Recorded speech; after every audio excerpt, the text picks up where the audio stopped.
আসসালামু আলাইকুম। স্বাগত জানাচ্ছি খেলাধুলার আপডেট নিউজ ট্রেন ক্রিকেটে।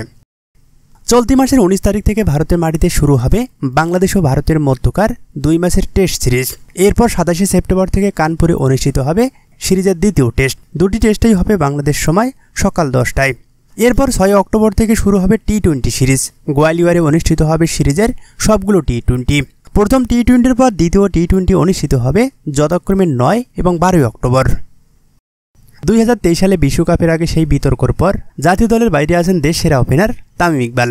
সর্বশেষ জাতীয় দলের হয়ে খেলেছেন গত বছরের সেপ্টেম্বরে। চট্টগ্রামের খান সাহেবকে এরপর আর দেখা যায়নি লাল সবুজের জার্সিতে। তবে জাতীয় দলে ফেরার লক্ষ্যে কাজ করছেন নিজেকে নিয়ে।